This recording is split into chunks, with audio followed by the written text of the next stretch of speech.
The sound of rain against my apartment window had become my meditation. For the past 12 years, it had been the only constant in my life, a steady rhythm that asked nothing of me, judged nothing about me, expected nothing from me. I sat at my small desk in the corner of my one-bedroom apartment in East Vancouver, the glow of my laptop screen reflecting off my reading glasses. Friday afternoon meant I had 3 tax returns to finish before the weekend. Mrs. Chen from the laundromat downstairs, the Patels who ran the convenience store, young Marcus, the Uber driver who was putting himself through UBC, small accounts, simple work, honest work. My hands moved across the keyboard with the same precision they'd once used to manage billion-dollar portfolios. Muscle memory doesn't forget, even when everything else does. The apartment was quiet, except for the rain and the occasional creak of the old radiator. No television, no music. I'd learned to appreciate silence over the years. It was honest, at least. It didn't pretend to be something it wasn't. My phone buzzed on the desk. An unknown Toronto number. I almost didn't answer. I got enough spam calls, but something made me reach for it. "Is this Thomas Brennan?" A woman's voice. Professional. Clipped. Speaking. "Mr. Brennan, this is Patricia Holbrook from Ashford and Associates. I'm calling regarding the estate of Margaret Brennan." My hand stopped moving on the keyboard. Margaret. I hadn't heard that name spoken aloud in years. Hadn't allowed myself to think it. "I see," I managed. "I'm sorry to inform you that Mrs. Brennan passed away on Tuesday. The funeral is tomorrow at 2 o'clock at Mount Pleasant Cemetery in Toronto. Following the service, there will be a reading of the will at our offices at 4.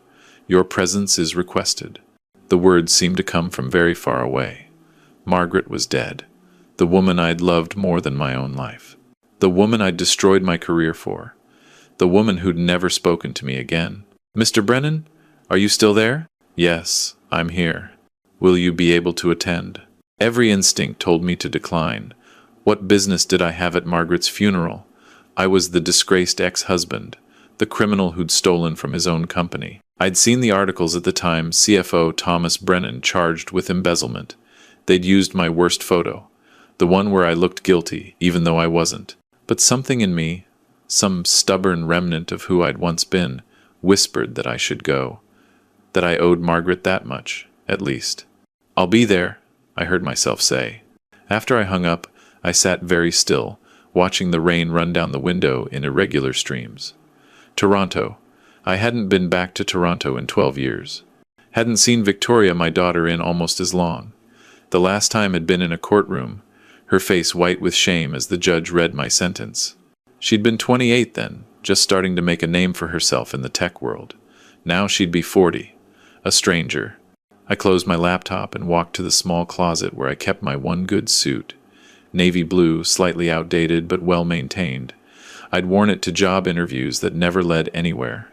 To meetings with probation officers, to the small accounting firm where I'd eventually found work doing taxes for people who paid in cash and didn't ask questions about my past. I held up the suit, checking for moths or stains. It would do. That night, I couldn't sleep. I kept thinking about the last time I'd seen Margaret. It had been in her hospital room, 3 months after my sentencing. She'd been recovering from the stress-induced heart attack that had nearly killed her. Victoria had been there too, standing guard like a sentinel. "You need to leave," Victoria had said, her voice cold. "You've done enough damage." Margaret had turned her face away. Wouldn't look at me. That silence had hurt more than any words could have. I'd left. I'd taken a bus to Vancouver, as far from Toronto as I could get while staying in Canada. I'd started over with nothing, no reputation, no connections, no references.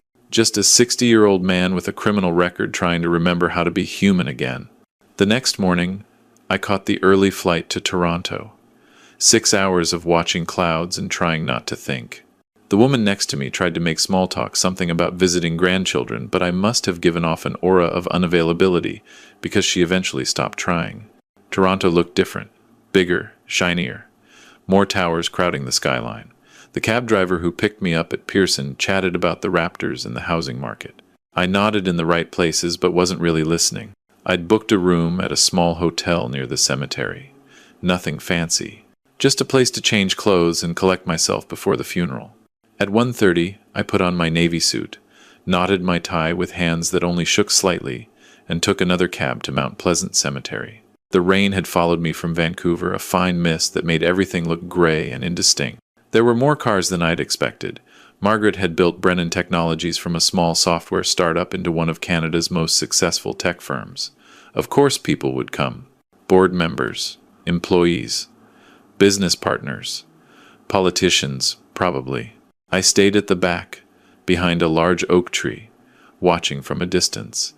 I could see the crowd gathered under a green canopy. Victoria stood at the front, her hair shorter than I remembered, wearing a black dress and heels that made her look every inch the CEO she'd become. She was flanked by two men in expensive suits, probably executives from the company. The service was brief. A minister said words about legacy and contribution.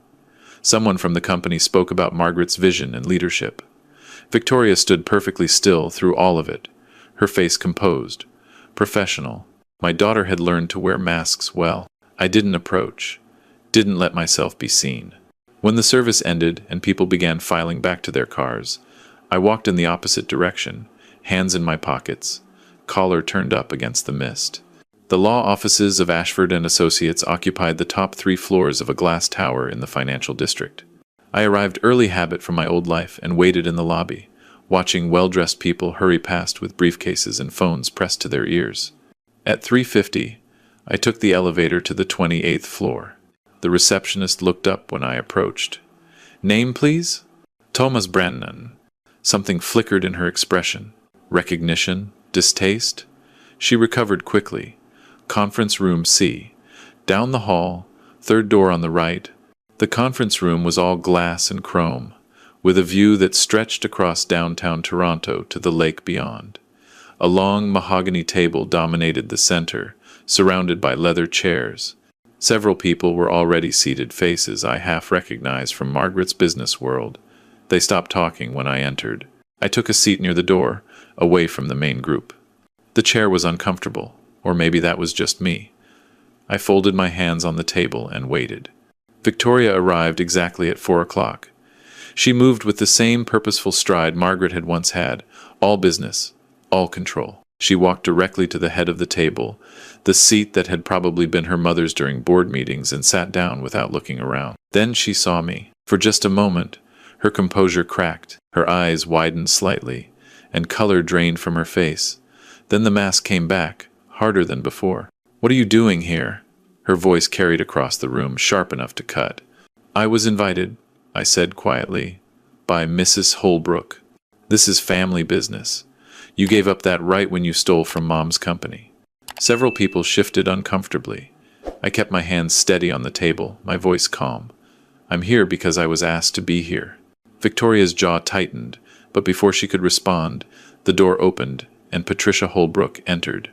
She was younger than she'd sounded on the phone, maybe mid-40s, with gray-streaked hair pulled back in a bun and glasses perched on her nose.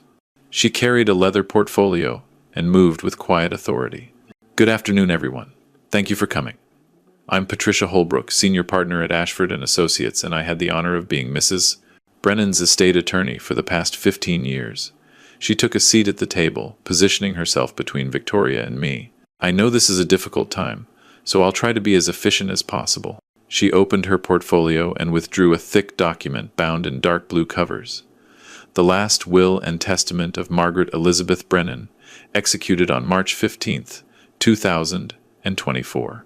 Victoria sat back in her chair, her expression settling into something between satisfaction and entitlement. I recognized that look.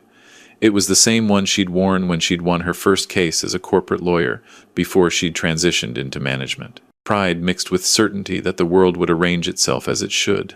"Before we begin with the specific bequests," Mrs. Holbrook continued, "I want to read Mrs. Brennan's opening statement."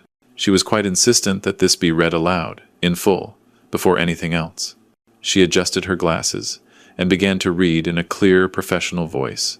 "To those gathered here, if you are hearing this, then I am gone, and it's time for certain truths to be told.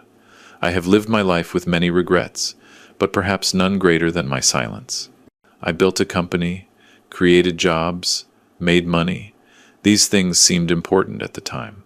But I also destroyed a good man's life to protect my business, and I let my daughter grow up believing lies because the truth was inconvenient. This will is my attempt, inadequate as it may be, to finally set the record straight. The room had gone very quiet. Victoria's expression had shifted from confident to confused. Mrs. Holbrook continued reading. Thomas Brennan did not embezzle money from Brennan Technologies. I know this because I did. The words hung in the air like smoke. Someone gasped. Victoria's face had gone white. In 2012, Mrs. Holbrook read, our company was on the verge of collapse. We'd overextended on 3 major projects, and our cash flow was critical. I made the decision to redirect funds from our pension accounts temporarily, I told myself, to keep us afloat. It was illegal. It was wrong. And it was all my doing. Thomas discovered what I'd done during a routine audit. He confronted me, threatened to go to the authorities. I begged him not to. Not for my sake, but for Victoria's. She'd just joined the company. Any scandal would destroy her career before it even began. Thomas loved his daughter more than anything. So he made me an offer. He would take responsibility for the missing funds. He would claim he'd been embezzling for personal use. In exchange, I would ensure Victoria's future at the company, would groom her to eventually take over, would protect her from the fallout. I agreed. I let him sacrifice himself, his reputation, his entire life. I told myself it was for Victoria, for the company, for the hundreds of employees who depended on us. But really, it was cowardice. Thomas went to prison for crimes I committed. He lost his license, his career, his family, and I said nothing. I built my empire on his silence. Mrs. Holbrook paused, took a sip of water from the glass at her elbow. Victoria sat frozen, her hands gripping the edge of the table so hard her knuckles had turned white. The other people in the room weren't looking at me anymore. They were looking at her. I'm not seeking absolution, Mrs. Holbrook continued reading. There is none for what I've done, but the truth deserves to be known. Thomas Brennan is innocent of the charges brought against him. He is innocent of everything except loving his daughter too much. This will is my confession and my penance. Mrs. Holbrook set down the first page and picked up the next. Now for the specific bequests. To my executive team at Brennan Technologies, David Chen, Susan Martinez, and Robert Liu, I leave a collective bonus of $5 million to be divided equally in recognition of your years of service and loyalty. She continued down the list. Generous gifts to charities, scholarship funds in Margaret's parents' names, the company penthouse to David Chen, who'd apparently been Margaret's second in command for years. Then, to my daughter, Victoria Elizabeth Brennan. Victoria straightened slightly, her eyes fixed on Mrs. Holbrook's face. Victoria, you are my greatest achievement and my greatest failure. I gave you every opportunity, every advantage, every chance to succeed. But I also taught you to value success over integrity, appearances over truth. I hope someday you can forgive me for that. I leave you the sum of $25, $1 for each year you've worked at Brennan Technologies, and the following message. Money you didn't earn corrupts. Leadership you haven't learned destroys. Start again, as your father once did, and maybe you'll become the person you were meant to be. The silence that followed was absolute. Victoria's face had moved through several shades of white to something approaching gray. Her mouth opened, closed, opened again. No words came out. The remainder of my estate, Mrs. Holbrook read, her voice steady and clear, including all shares of Brennan Technologies, all properties, all investment accounts, all intellectual property rights, and all other assets totaling approximately $185 million. I leave to my former husband, Thomas Brennan, the only truly honest man I ever knew. The room erupted. Not loudly, we were Canadians, after all, and even shock was polite, but erupted nonetheless. Murmurs, exclamations, the scraping of chairs as people turned to look at me. I sat very still, my hands still folded on the table, and felt nothing. Or perhaps I felt too much, and it all canceled out to numbness. There's more, Mrs. Holbrook said, raising her voice slightly. The room quieted again. Mrs. Brennan left specific instructions. Mr. Brennan, this is addressed directly to you. She withdrew a smaller envelope from her portfolio, cream-colored and sealed with wax. She slid it across the table to me. My name was written on the front in Margaret's distinctive handwriting, all precise angles and strong lines. She asked that you read this privately, Mrs. Holbrook said, but the rest pertains to the estate management, which I should explain now. She went on talking about trusts and tax implications and transfer procedures, but I wasn't listening anymore. I was staring at the envelope, at Margaret's handwriting, at the ghost of her hand moving across the paper. When had she written this? How long had she carried these words around, waiting for the right time to speak them? Victoria stood abruptly, her chair screeching against the floor. "This is insane! She wasn't in her right mind. I'll contest this.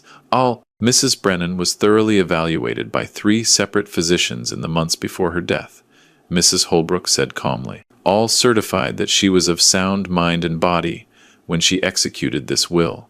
She anticipated challenges and took appropriate precautions. The will is ironclad. He stole from us. Victoria's voice had risen, lost its professional polish. She pointed at me, her hand shaking. He admitted it. He went to prison. He took a plea deal to protect you, Mrs. Holbrook said quietly, as your mother just explained. No.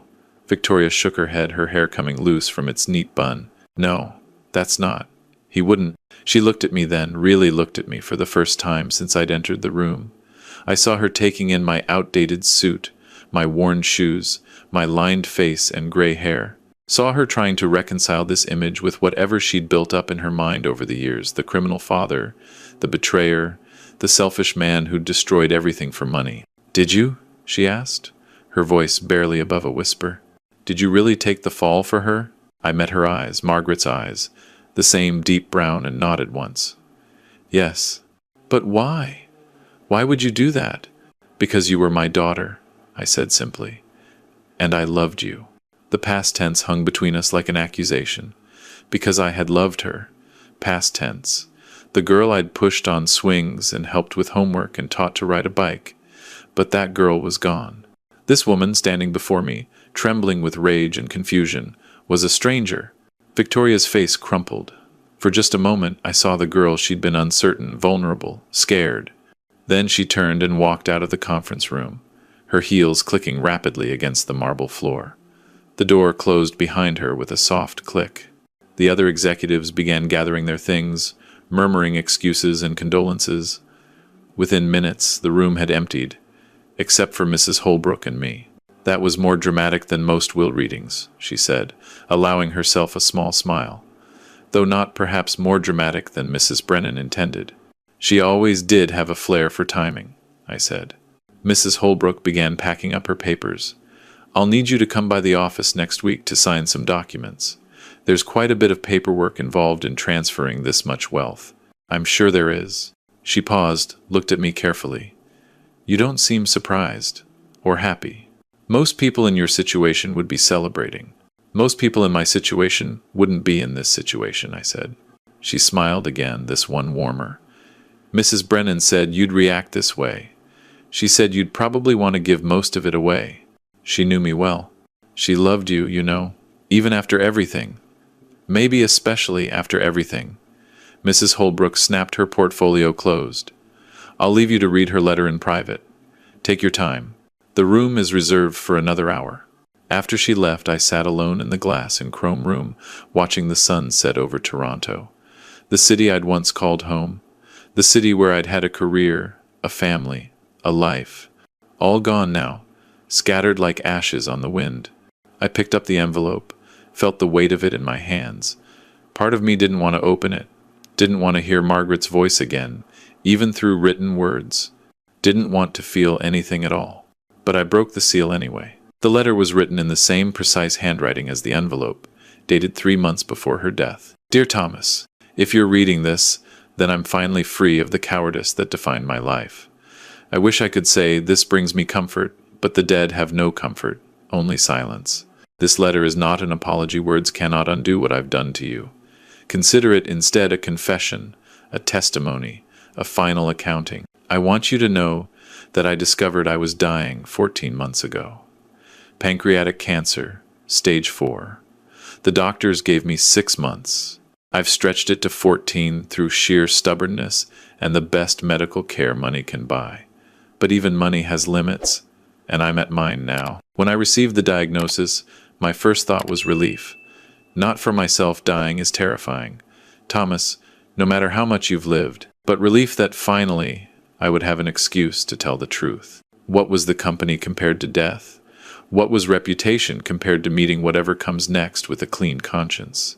But even then I hesitated. I told myself I needed to arrange things properly, needed to ensure Victoria would be protected, needed to structure the company's succession. Lies. All of them. The truth is I was still a coward, even facing death. It was Victoria herself who finally pushed me to act. 3 months ago, she came to me with plans to expand the company into AI development. She was so excited, so proud. She showed me her business plan, her projections, her strategy. It was brilliant work. She's always been brilliant, but there was something missing, some core of integrity that should have been there. What if the technology gets misused? I asked her. What if it harms people? That's not our problem, she said. We're not responsible for how people use our products. And I realized I'd taught her that. I'd taught her that success justifies any cost, that business is amoral, that you do what you have to do to win. I'd taught her these things by example, by staying silent about what I'd done, by letting you take the blame. I made you into her cautionary tale, the weak man who stole because he wasn't strong enough to succeed legitimately. And she learned the lesson I'd intended. Be strong. Be ruthless. Never let sentiment get in the way of winning. I created a monster, Thomas. Not Victoria, she's still capable of being the person she should have been. But the version of her I shaped, molded, trained to follow in my footsteps, that version is a monster, and it's my fault. So this will is not generosity. It's penance. It's strategy. It's my last attempt to be the mother Victoria deserved, even if she'll hate me for it. The money I'm leaving you, I know you don't want it.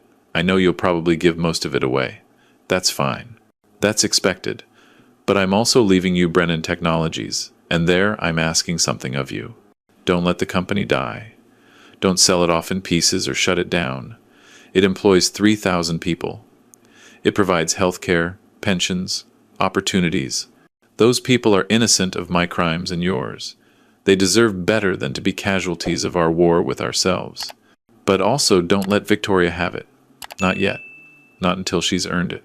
Not until she understands what leadership actually means. Run it if you can.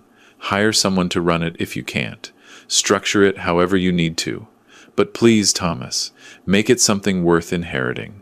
Make it a place where integrity matters, where people matter, where success is measured by more than profit margins.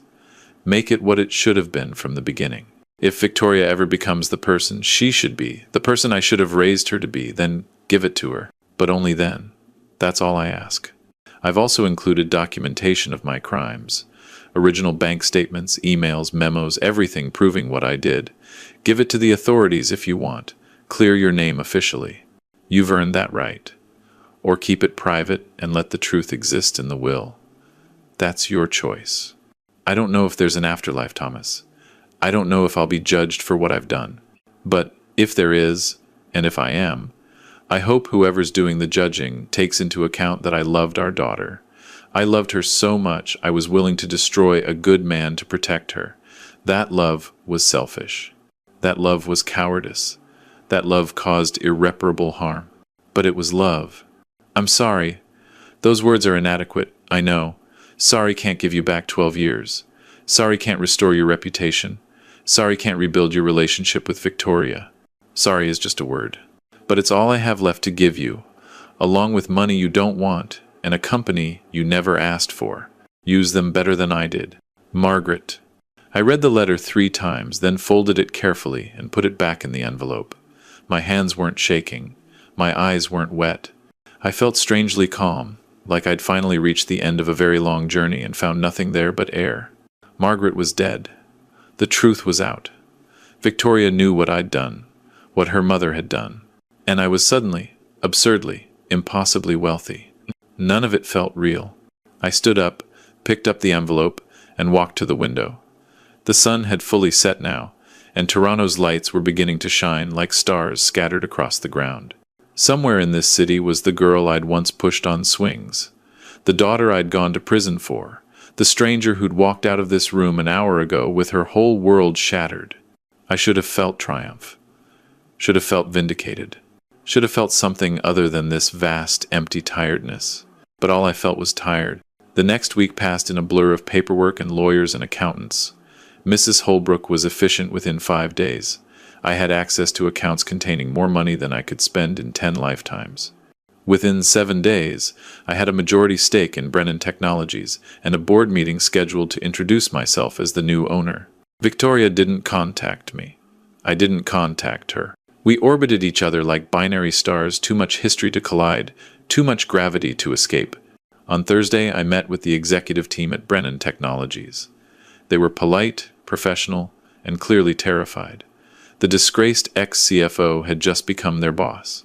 The man who'd supposedly embezzled from the company now owned it. Never mind that Margaret's will had cleared my name. People believed what they wanted to believe, and they wanted to believe the narrative they'd been told 12 years ago. I'm not here to run this company, I told them in the conference room that had once been Margaret's domain. I don't have the skills or the desire, but I am here to ensure it runs ethically. Mrs. Holbrook will be implementing oversight procedures, independent audits every quarter, ethics training for all executives, a whistleblower protection system that reports directly to the board, which I'll be chairing. David Chen, Margaret's former second-in-command, cleared his throat. And what about day-to-day operations? Who'll be CEO? You will, I said. Interim CEO, pending board approval. You've been doing the job in everything but name for the past 5 years. Make it official. Relief flickered across his face. And Victoria? What about her? She's been vocal about contesting the will. She's been trying to get board support to challenge your ownership. I smiled, though it didn't reach my eyes. Let her try. The will is solid, and Victoria needs to learn something her mother never taught her. What's that? That some battles aren't worth winning. After the meeting, I walked through the building. My building now, though I could barely process that fact. Employees whispered as I passed. Some looked curious. Some looked resentful. None looked particularly happy to see me. I found myself on the top floor, in what had been Margaret's office. It had been cleared out, no personal effects, no photos, no trace of her presence except the faint scent of her perfume that still clung to the curtains. The office had floor-to-ceiling windows overlooking the city. I stood where Margaret must have stood thousands of times, looking out at her kingdom. Had she ever regretted what she'd done? Or had she convinced herself it was justified, necessary, the cost of success? My phone buzzed. A text from an unknown number. Can we talk? V. I stared at it for a long time. 2 words and an initial. My daughter, reaching out after 12 years of silence.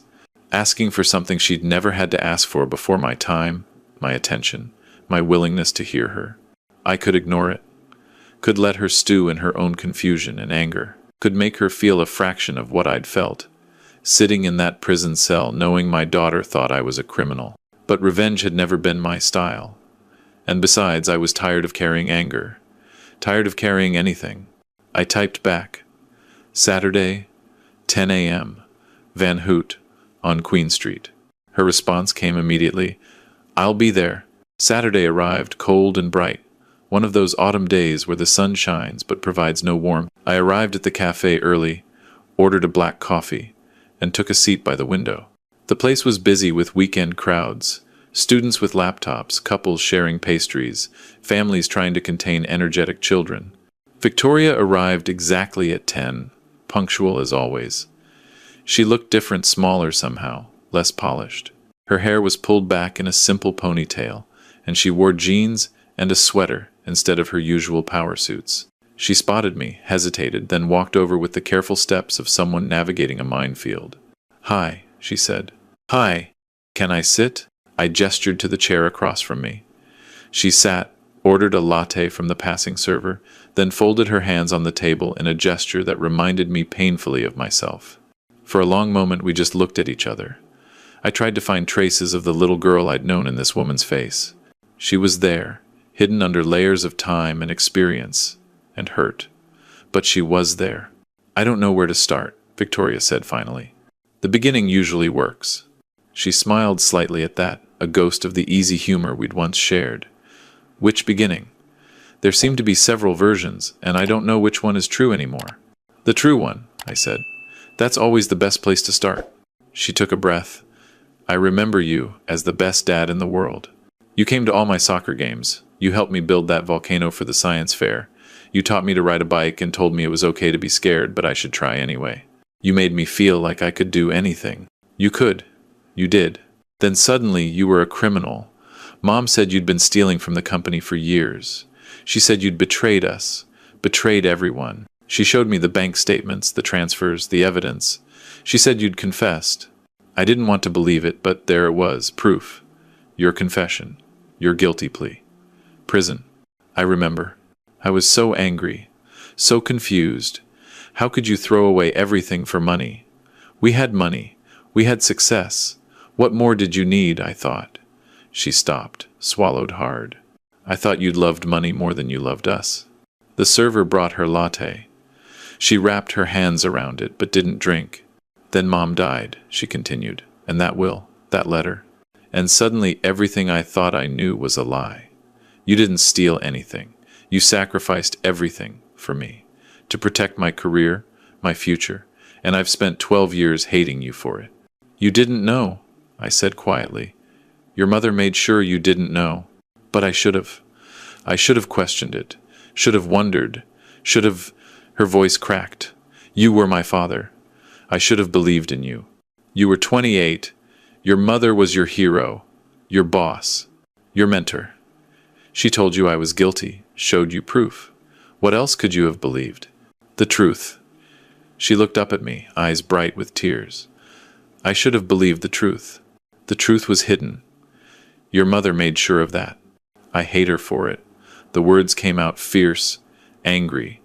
I hate that she lied to me. I hate that she let you suffer. I hate that she built her empire on your sacrifice and never told me. I hate that she's dead so I can't scream at her. She was dying when she wrote that will, I said. She had months to reconsider, to change it, to keep her secrets. She chose to tell the truth. That took courage. Too little, too late. Perhaps. But it's more than many people manage. Victoria wiped her eyes with the back of her hand, a gesture so young it hurt to watch. I've been trying to contest the will. Did you know that? David mentioned it. I hired 3 different lawyers. They all told me the same thing, it's airtight. Mom made sure of that. So I can't even fight it, can't even pretend I have a leg to stand on. I'm just done. The CEO job I worked 12 years for, gone. The inheritance I expected, gone. The mother I thought I knew, never existed. The father I hated for years, innocent, my whole life, built on lies. She laughed, but it came out bitter. $25. That's what I'm worth. $1 for each year I worked at a company my mother built on fraud and my father's sacrifice. It's almost poetic. She wanted you to start over, I said, to learn what it means to earn something rather than inherit it. She wanted to punish me. Maybe. Or maybe she wanted to save you. Victoria looked at me then. Really looked, her expression raw and searching. What do you want, Dad? You have the money, the company, everything. You could destroy me completely. You could make sure I never work in tech again. You could tell everyone what Mom did, what I didn't know. You could... I don't want revenge, Victoria. Then what? What do you want? It was a good question. What did I want? For 12 years I'd wanted nothing. Had trained myself to want nothing, had learned to live small, need little, expect less. And now I had everything, and I still didn't know what I wanted. I want you to be okay, I said finally. I want you to learn what your mother never did, that integrity matters more than success, that who you are matters more than what you own, that some prices are too high, no matter what you're buying. How am I supposed to do that? I'm 40 years old. I don't know how to be anyone except who Mom made me. Then learn. Start over. Find out who Victoria Brennan is when she's not Margaret Brennan's daughter or Thomas Brennan's victim or Brennan Technologies CEO. Just Victoria. Just you. I don't know how. I didn't either, I said. 12 years ago, I was a convicted felon with no job, no money, no prospects. I had to figure out how to be human again from scratch. It wasn't easy. Some days it wasn't even possible, but I did it. How? By accepting that the old life was gone, that I couldn't get it back and shouldn't want to. By finding value in small things, Mrs. Chen's gratitude when I saved her $40 on her taxes. The Patels' invitation to their daughter's wedding. Marcus texting me a photo when he graduated from UBC. Small things, honest things, real things. Victoria was crying now, not trying to hide it. I don't know if I can do that. You can. You're stronger than you think. I'm really not. You came here today, I pointed out. That took strength. She smiled through her tears. Or desperation. Sometimes they're the same thing. We sat in silence for a while, watching people pass on the street outside. A young couple holding hands. An old man feeding pigeons despite the "do not feed" sign. A child chasing a balloon that had escaped her grip.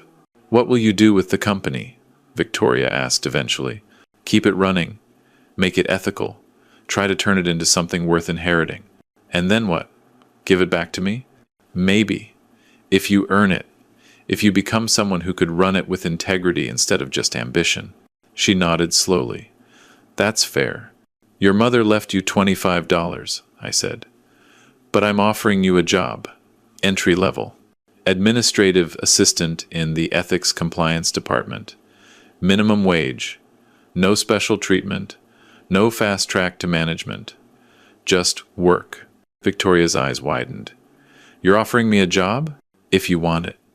If you're willing to start at the bottom and earn your way up. If you can handle taking orders from people who used to report to you. If you can learn to value the work more than the title. That's humiliating. Yes. Everyone will know. Everyone will laugh. Probably. Why would you do that to me? I'm not doing it to you. I'm offering you a chance to do it for yourself. Your mother's will took away the life you thought you'd have. This is an opportunity to build a better one. But only if you want it. I won't force you. I won't pressure you. The offer stands, open-ended. Take it or don't. She looked at her latte, at the foam swirling in patterns on the surface. I need to think about it. Take all the time you need. She stood up, gathered her coat and purse, then paused. Dad? Yes? I'm sorry. For not believing in you. For the years we lost. For everything. I stood too, faced her across the small cafe table. I'm sorry too. For the burden you've carried. For the lies you were told. For not being there to help you become who you should have been. Can we? She hesitated. Can we try again? Not pick up where we left off, that's impossible. But start fresh? Learn who we are now? I thought about that. About whether forgiveness was possible. Whether trust could be rebuilt. Whether 12 years of silence could be bridged by intention and effort. We can try, I said. She smiled a real smile this time. Small but genuine. That's enough. Trying is enough. She left then, disappearing into the Saturday crowd. I sat back down, finished my coffee, and watched the city move around me. Toronto. The place I'd fled from, afraid to face what I'd lost. The place I'd returned to and found that loss transformed into something strange and unexpected. I thought about Margaret's letter, folded in my wallet. About her confession and her penance, and her hope that I'd use her money better than she had.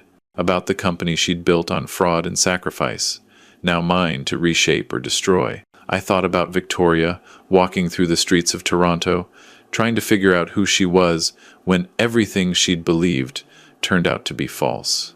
About the job offer I'd made, the opportunity to become someone new. And I thought about myself. Thomas Brennan, age 63, former CFO, convicted felon, tax preparer for small businesses, and now absurdly, impossibly owner of a $185 million empire. What would I do with it? The answer came slowly, like dawn breaking. I would do what Margaret had asked. Keep the company running, make it ethical, turn it into something worth inheriting. But I would also do more than that. I would use the money to create second chances, scholarships for people with criminal records, job training for those re-entering society after prison, rehabilitation programs. legal aid for those who couldn't afford defense attorneys. All the things I'd wished existed 12 years ago when I'd been released from prison with nothing but a record and a reputation. I would turn Brennan Technologies into a proving ground for Victoria. Not a gift, but an opportunity. A place where she could learn to lead with integrity, if she chose to. A place where she could earn what had been taken from her, if she was willing to work for it. And I would keep my apartment in Vancouver, my simple life, my small accounting practice. Because those things were real in a way wealth never could be. They were earned, chosen, lived. They were mine in a way inherited money never would be. The check I'd write Victoria for her first paycheck would be worth more than any inheritance. It would be the first dollar she'd ever truly earned, free from her mother's shadow and her father's sacrifice. And maybe, eventually, she'd understand that. Or maybe she wouldn't. Maybe she'd reject the job, reject the opportunity, reject the chance to start over. That would hurt, but it would be her choice. Her life to live, her mistakes to make, her path to walk. I couldn't save her from herself any more than Margaret could save me from my choices, or I could save Margaret from hers. We all have to walk our own roads, make our own decisions, live with our own consequences. But I could offer her a map, a starting point, a first step. The rest would be up to her. I stood up, left money on the table for the coffee and a generous tip, and walked out into the autumn sunshine. The air was cold but clean, sharp against my face. Toronto smelled like car exhaust and roasting chestnuts and possibility. I had a flight back to Vancouver that evening. Mrs. Chen needed her taxes finished. The Patels wanted advice on incorporating their business. Marcus was thinking about buying a car and wanted help understanding the loan terms. Small things, honest things, real things. But first, I had one more stop to make. Mount Pleasant Cemetery was quiet on Saturday afternoon. Just the wind and the distant traffic and the soft sound of my footsteps on the path. I found Margaret's grave, easily fresh dirt, fresh flowers, a simple granite headstone with her name and dates, and the inscription, "She built empires, but forgot to build herself." I stood there for a long time, hands in my pockets, looking at that stone. So many things I could have said, so many accusations, regrets, what-ifs, but they all seemed small and pointless now, spoken to someone who could no longer hear them. "I'll take care of the company," I said finally, my voice quiet in the empty cemetery. "And I'll take care of Victoria, if she'll let me. That's all I can promise." The wind rustled through the trees, carrying the smell of autumn leaves and distant rain. I waited, as if Margaret might answer, as if the universe might give me some sign that I was doing the right thing. But there was only silence, and maybe that was answer enough. I turned and walked back toward the cemetery gates, toward the cab that would take me to the airport, toward the simple apartment in Vancouver where my life waited, small and honest and real. Behind me, Margaret's grave stood silent in the autumn sun, holding secrets that no longer mattered, truths that had finally been told, and a legacy that I would spend the rest of my life trying to redeem. Not for her, not even for Victoria, but for myself. Because at the end of everything, after the betrayal and the sacrifice, after the prison and the silence, after the money and the revelation, what mattered wasn't what you owned, or what you'd lost, or who had wronged you. What mattered was who you chose to be when all the lies fell away and you stood alone with nothing but your own conscience and the choice of what to do next. I chose integrity. I chose second chances. I chose to believe that people could change, that Victoria could become someone Margaret never was, that I could use wealth to create more than Margaret ever had. Maybe I was naive. Maybe I was foolish. Maybe 12 years of living small had made me soft, unable to understand the cutthroat world I was stepping back into. But I'd spent 12 years learning to be human again, learning to find value in simplicity, meaning in honesty, peace in letting go of anger. I wasn't going to forget those lessons now. The taxi driver asked where I was going. I gave him the address of the airport, then settled back in the seat and watched Toronto disappear behind me, the glass towers, the traffic, the busy streets where people hurried past each other without looking up. My phone buzzed. A text from Victoria. "I've been thinking about that job offer. Can I have the weekend to decide?"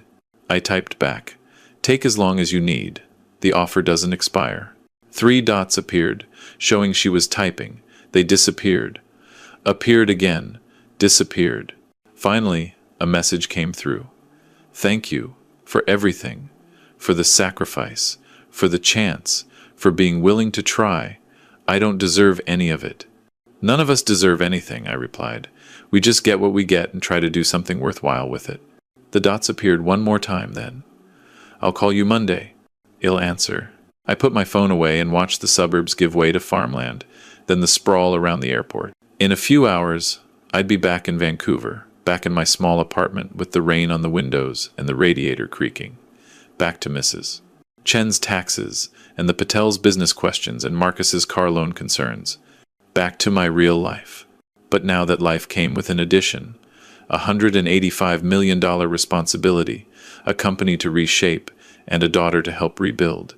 It wasn't the ending I'd expected when Patricia Holbrook called me about Margaret's death. It wasn't the ending I'd have chosen, if anyone had asked. But it was mine. My story. My choice. And maybe that was enough. The plane took off into a sky turning pink and gold with sunset, carrying me west toward home and forward toward whatever came next. Below, Toronto shrank to toy size, then to nothing. Just another city among many, holding its secrets and its stories, and the lives of millions of people trying to figure out who they were and what they wanted and whether redemption was possible after everything fell apart. I hoped it was.